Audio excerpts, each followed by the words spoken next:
BJP Ayodhya से चुनाव हार गई। उस अयोध्या से जहां बीजेपी की सरकार में प्रभु श्री राम का मंदिर बनवाया गया।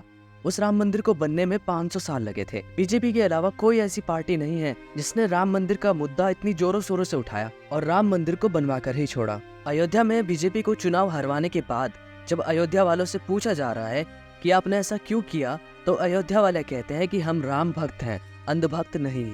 ये वही राम भक्त है जिन्होंने आज तक अपने दम पर राम मंदिर की एक सीढ़ी तक नहीं बनवाई। ये वही राम भक्त है जब अयोध्या में कार सेवकों पर गोलियां चली थी तो ये लोग खड़े होकर सिर्फ देख रहे थे।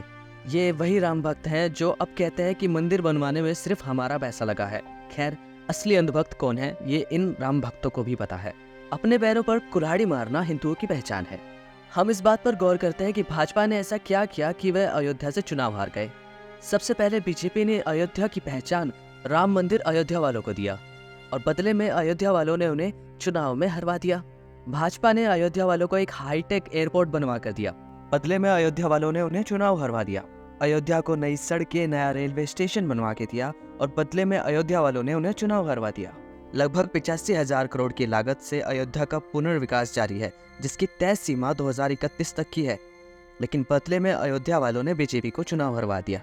अयोध्या में FMCG कंपनियां नए नए व्यापार खोलने वाली है क्योंकि अयोध्या एक हाईटेक सिटी बनने वाली है, लेकिन अयोध्या वालों ने बीजेपी को चुनाव हरवा दिया। अयोध्या में इतने विकास करने के कारण ही अयोध्या वालों ने बीजेपी को वोट नहीं दिया।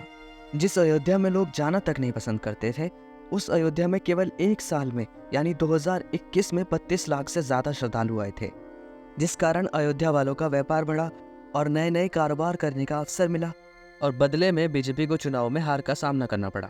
अयोध्या में होटलों का कारोबार सबसे अधिक तेजी से बढ़ा है, जिसमें ITC जैसी कंपनियां अपना भविष्य देख रही हैं। लेकिन अयोध्या वालों ने बीजेपी को चुनाव हरवा दिया, जिसके बाद वे खुद ब खुद ही ITC वालों से बात करेंगे। हिंदू हमेशा बीजेपी सपोर्टर माना जाता है और ये बात गुजरात, मध्य प्रदेश, उड़ीसा, हिमाचल, उत्तराखंड के लोगों ने 2024 में साबित भी किया है।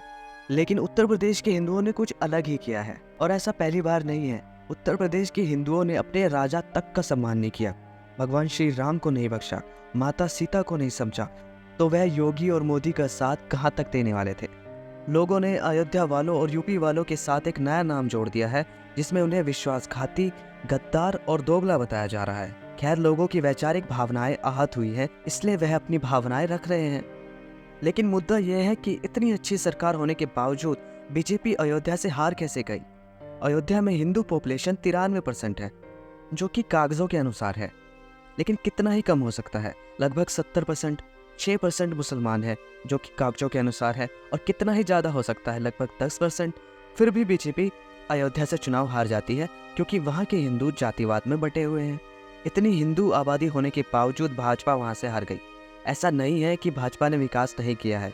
अयोध्या वालों को खुद भी पता है कि अयोध्या में काफ़ी विकास हुआ है, लेकिन वहाँ का हिंदू कभी एक नहीं हो सकता।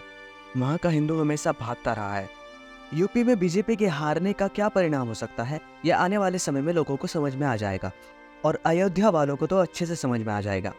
यूपी में पहले गुंडा राज हुआ करता था, जहाँ लूटपाट, बलात्कार जैसी घटनाएं आम बात थी। देर रात को लोगों का निकलना तक मुश्किल था। हर दिन नए बदमाश उत्पन्न हो जाते थे और यूपी में महिलाओं का चलना फिरना तक हराम था। जिसके बाद यूपी में सरकार बदली, योगी आदित्यनाथ आए और गुंडा राज पूर्णतः खत्म हो गया। जो लोग यूपी में रहते हैं उन्हें पता है कि हर चौराहे पर अब पुलिस खड़ी रहती है, रात को उन्हें कोई फिक्र नहीं है। बीजेपी के हारने के बाद गुंडा राज वापस उत्पन्न हो जाएगा, इसका डर अयोध्या वालों को होना चाहिए और यूपी वालों को और हिंदुओं को। धोखा देने में हिंदुओं का इतिहास पुराना है। कुछ लोग सोशल मीडिया पर पोस्ट कर रहे हैं कि अच्छा हुआ भगवान राम रावण के साथ लड़ाई करने के लिए हिंदुओं को नहीं ले गए, वानर सेना को ले गए, क्योंकि हिंदुओं को ले जाते तो वह रावण से भी समझौता कर लेते और भगवान राम को हरवा देते। ऐसी ऐसी बातें लोग सोशल मीडिया पर पोस्ट कर रहे हैं। भारत देश में इतने सालों तक बाहर के लोगों ने आकर शासन किया, कैसे किया अब लोगों को समझ में आ रहा है। क्यों भारत इतने दिनों तक गुलाम हुआ, अब लोगों को समझ में आ रहा है। भारत के हिंदू कभी एक साथ नहीं हो सकते, क्योंकि वह हिंदू जो अपने भगवान तक का नहीं हुआ, वो एक दूसरे का साथ क्या ही देंगे। प्राचीन समय में हिंदुओं को बचाने के लिए कई राजाओं ने अपनी कुर्बानी दी, लेकिन बदले में हिंदुओं ने उन्हें धोखा दिया, क्योंकि हिंदू हमेशा मैदान छोड़कर भागा है। लेकिन सभी हिंदू एक जैसे नहीं हैं। कुछ हिंदू उत्तराखंड में भी रहते हैं, कुछ हिंदू हिमाचल प्रदेश में रहते हैं, कुछ हिंदू गुजरात में रहते हैं, कुछ हिंदू उड़ीसा में भी रहते हैं और कुछ हिंदू मध्य प्रदेश में भी रहते हैं। इन सभी ने मिलकर राष्ट्र को वोट दिया है, विकास को वोट दिया है। वीडियो पसंद आई है तो शेयर ज़रूर करें और इसी तरह की वीडियो के लिए मेरे चैनल को सब्सक्राइब कर लें।